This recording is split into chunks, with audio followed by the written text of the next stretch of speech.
રથ પાર્શ્વનાથ ચરિત્ર ભાગ 6 પાર્શ્વને માતા પાસેથી મેરુ શિખર ઉપર લઈ જતા ઇન્દ્ર. ભગવાનનો જન્મ થતાં શકેન્દ્રનું સિંહાસન કંપાયમાન થયું. તેઓ અબ્ધિજ્ઞાનથી ભગવાનનો જન્મ જાણીને આહ્લાદિત થયા.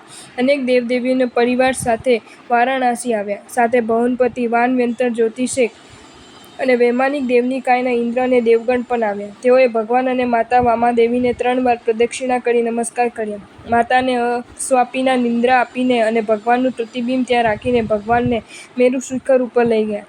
અભિષેક કરવા માટે બધા દેવ જળ કળશ લઈને ઊભા રહ્યા. જન્મોત્સવ ઉજવ્યો. અભિષેક બાદ બીજા મંગલાલેખન, પુષ્પવૃષ્ટિ, ધૂપ, આરતી, દીપ, નૃત્ય, રંગ આદિ કર્મો કર્યા.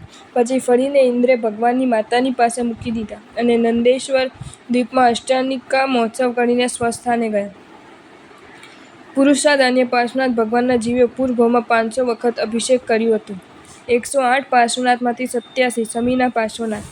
9 ફણાયુક્ત કલાત્મક પરિકરમાં 17.5 ઇંચ ઊંચા અને 16 ઇંચ પહોળી શ્યામ વર્ણના પાષાણના પદ્માસન આરૂઢ શ્રી શમીના પાર્શ્વનાથ પ્રભુ મેવાડના શમીના ખેડે તીર્થમાં ભવ્ય શિખર પર જિનાલયમાં બિરાજમાન છે.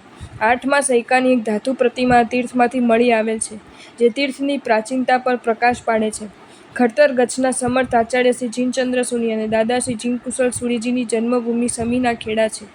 સંવત 1990માં પ્રાચીન તીર્થને પુનઃ પ્રતિષ્ઠા થતાં સંવત 2025માં જીર્ણોદ્ધાર કરવામાં આવ્યો હતો. સભા મંડપમાં મોગલ ટાઇપ ગેલેરી તથા 3 ગોખલા છે. ગામના નામ ઉપરથી આ પાર્શ્વ પ્રભુ શ્રી શમીના પાર્શ્વનાથ નામે પ્રસિદ્ધ છે.